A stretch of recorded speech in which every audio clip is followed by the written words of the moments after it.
संसद के बजट सत्र में उपराष्ट्रपति जगदीप धनखड़ और सपा सांसद जया बच्चन के बीच हॉट टॉक एक मुद्दा बन गया है।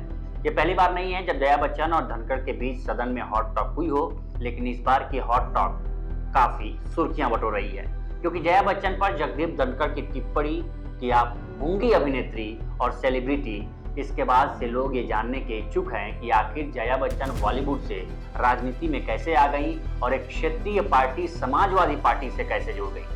नमस्कार, मैं उपेंद्र कुमार।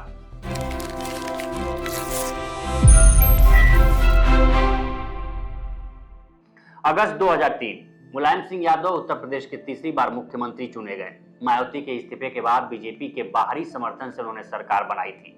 सरकार में मंत्रियों की नियुक्ति के बाद उन निगमों में अपने लोगों को सेट कर रहे थे, लेकिन एक निगम के चेयरमैन पोस्ट के लिए पेच फंस रहा था। वो निगम था उत्तर प्रदेश फिल्म विकास निगम। उनके पास इसके चेयरमैन के लिए उपयुक्त उम्मीदवार समझ में नहीं आ रहा था, जो इसके लिए फिट बैठे, यानी वो बॉलीवुड से किसी उम्मीदवार को सोच रहे थे जो इसकी बारीकियों को समझते हुए इसे आगे ले जाए।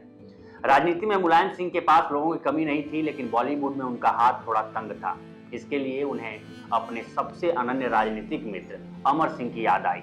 चूंकि अमर सिंह बॉलीवुड, उद्योग जगत और राजनीति के कॉकटेल कहे जाते थे, यानी उनकी हर जगह पहुंच थी।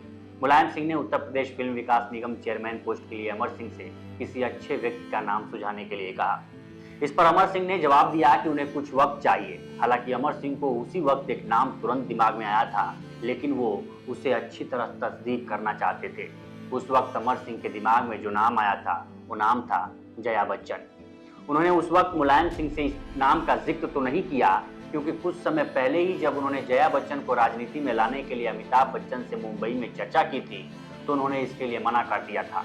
शायद अमिताभ बच्चन ने अपने अनुभव से मिली सीख की वजह से मना किया हो, क्योंकि अमिताभ नहीं चाहते थे कि उनके परिवार का कोई सदस्य अब राजनीति में जाए, क्योंकि राजनीति में जाने का उनका खुद का निर्णय कई तोहमतों से भरा रहा। वो राजनीति से खिन्न हो गए थे, लेकिन जब अमर सिंह दूसरी बार अपना प्रस्ताव लेकर अमिताभ के पास गए तो मना नहीं कर सके। इसके पीछे वजह अमर सिंह का अमिताभ के ऊपर किया गया उपकार था। अमर सिंह उत्तर प्रदेश फिल्म विकास निगम के चेयरमैन पद के लिए जया बच्चन के नाम की स्वीकृति अमिताभ बच्चन से ले ली। अब बात जया बच्चन से करनी थी। जया बच्चन ने भी अपनी स्वीकृति दे दी। तब अमर सिंह ने इस नाम को मुलायम सिंह के आगे बढ़ाया। मुलायम सिंह ने बिना देर किए जया बच्चन को उत्तर प्रदेश फिल्म विकास निगम के चेयरमैन के रूप में नियुक्त कर दिया और जया बच्चन को कैबिनेट मंत्री का दर्जा दिया गया। साल 2003 में अमर सिंह के सहारे जया बच्चन की राजनीति में ये अनौपचारिक एंट्री थी। अब बारी थी औपचारिक एंट्री की। वक्त था साल 2004। उत्तर प्रदेश में राज्यसभा चुनाव की घोषणा हुई। सभी की निगाहें इस बात पर टिकी थी कि समाजवादी पार्टी से कौन कौन राज्यसभा भेजा जा रहा है। अमर सिंह ने मौके की नजाकत को देखते हुए मुलायम सिंह के सामने एक बार फिर जया बच्चन के नाम के प्रस्ताव को आगे बढ़ा दिया और फिर मुलायम सिंह ने जया बच्चन के नाम की घोषणा कर दी। समाजवादी पार्टी के कोटे से राज्यसभा पहुंची जया बच्चन का राजनीति में ये औपचारिक एंट्री थी। इस एंट्री के साथ ही बच्चन परिवार सैफई के यादव परिवार के बहुत करीब आ गया।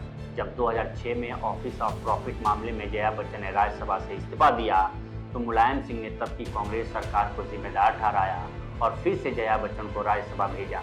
बच्चन परिवार और मुलायम परिवार की नज़दीकी का अंदाजा इस बात से भी लगाया जा सकता है कि कभी राजनीति से संन्यास ले चुके अमिताभ बच्चन साल 2007 के यूपी विधानसभा चुनाव में समाजवादी पार्टी के लिए चुनाव प्रचार करते नजर आए।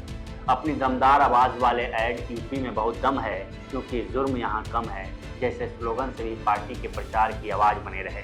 जया बच्चन का सपा से लगातार 5 बार से राज्यसभा सांसद चुना जाना भी इस बात की तस्दीक देता है कि बच्चन परिवार का यादव परिवार कितना नजदीक है। फिलहाल इस स्टोरी में इतना ही। इस पर आपकी क्या राय है हमें कमेंट सेक्शन में जरूर बताएं। बाकी देश दुनिया की तमाम खबरों के लिए बने रहें लोकमत हिंदी के साथ। नमस्कार।